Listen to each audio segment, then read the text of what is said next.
நீங்கள் பணக்காரர்களுக்கு மட்டும்தான் நீதி கிடைக்கும். அதனால் இங்கே நீதி வர்றதுக்கு வராதுங்க.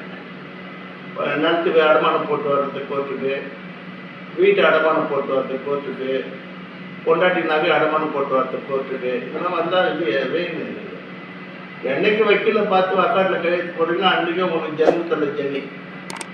என்னைக்கு வக்கீல பார்த்து வக்காட்டில் கையெழுத்து போடுறீங்களோ அன்றைக்கே உங்களுக்கு ஜென்மத்தில் ஜெனி சனி. அதனால் கோர்ட்டு பக்கமாக வராதுங்க.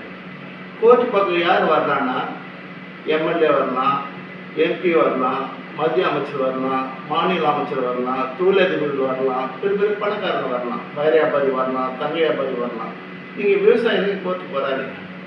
அவங்கனாக்க இங்கே நீதிபதிகளுக்கு பெண்களை கூட்டி கொடுக்குற புரோக்கர்கள் இருக்கிறாங்க, நீதிபதிகளுக்கு லஞ்சம் வாங்கி கொடுக்குற புரோக்கர் இருக்கிறாங்க, சுப்ரீம் கோர்ட்டுக்கு லஞ்சம் வாங்கி கொடுக்குற புரோக்கர் இருக்கிறாங்க, ஹைகோர்ட்டுக்கு லஞ்சம் வாங்கி கொடுக்குற புரோக்கர் இருக்கிறாங்க. அவங்க கோடிக்கணக்கு கொடுக்கணும். ஏன்னா சுப்ரீம் கோர்ட்டு நீதிபதிகளுக்கு பெண்களை நட்சத்திர ஹோட்டலுக்கு கூட்டி கொடுக்கணும், பல கோடி லஞ்சம் கொடுக்கணும். அதுக்கு கோவா பொண்ணு வரும், பெங்களூர் பொண்ணு வரும், பாம்பே பொண்ணு வரும், ராஜஸ்தான் பொண்ணு வரும், இதெல்லாம் கூட்டி கொடுக்கணும். காஷ்மீர் பொண்ணு வரும், பாம்பே பொண்ணு வரும், குஜராத் பொண்ணு வரும். இவங்க விதவிதமாக கேட்பாங்க நீதிபதிங்க.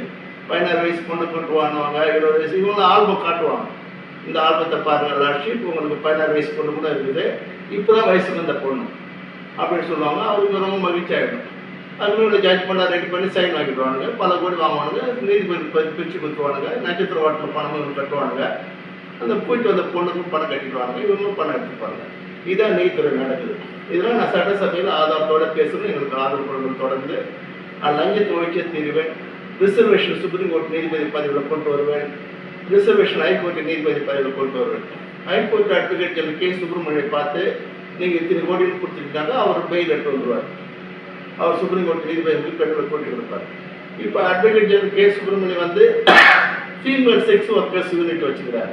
அந்த ஃபீமேல் செக்ஸ் ஒர்க்கர்ஸ் யூனிட்டில் கோவா பொண்ணு இருக்குது, பாம்பே பொண்ணு இருக்குது, கர்நாடகா பொண்ணு இருக்குது, கேரளா பொண்ணு இருக்குது, தமிழ்நாடு பொண்ணு இருக்குது, பெங்களூர் பொண்ணுங்க இருக்குது, குஜராத் பொண்ணுங்க இருக்குது, காஷ்மீர் பொண்ணுங்க இருக்குது, கல்கட்டா பொண்ணுங்க இருக்குது, தெலுங்கானா பொண்ணுங்க இருக்குது, ஆந்திரா பொண்ணுங்க, இது மாதிரி பல விதமான பொண்ணுங்கள் 16 வயசுல 25 வயசுக்குள்ள அவங்க யூனிட்ல இருக்கிறாங்க.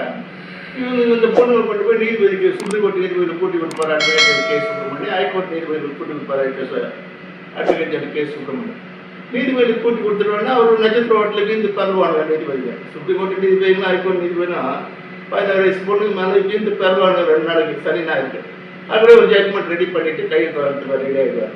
அவனுக்கு ஹோட்டல் பில்லை கட்டிட்டு லஞ்சம் கொடுத்துட்டு கையெழுத்து இதான் போட்டு. அதனால் நீதிமன்றத்துக்கு வராது. ஆளுக்கு தகுந்த மாதிரி தீர்ப்பு, பணத்துக்கு தகுந்த மாதிரி தீர்ப்பு, பொண்ணுகளை கூட்டி கொடுக்கறதுக்கு தகுந்த மாதிரி தீர்ப்பு, ஜாதிக்கு தகுந்த மாதிரி தீர்ப்பு. அதனால பொதுமக்கள் வந்து நீதித்துறைக்கு வர நீதி கேட்டு கோர்ட்டுக்கு வராதுங்க. இது என்னுடைய அட்வைஸ். அதனால் நான் எந்த கட்ட வார்த்தை தான் பேசிட்டு இருக்கிறேன். இப்போ கூட கட்ட வார்த்தை தான் வருது. சுப்ரீம் கோர்ட் ஜட்ஜி ஆகணும்னா 500 கோடி, ஹைகோர்ட் ஜட்ஜி ஆகணும்னா 100 கோடி, டிஸ்ட்ரிக்ட் ஜட்ஜி ஆகணும்னா 25 கோடி, சப் ஜட்ஜி ஆகணும்னா 15 கோடி.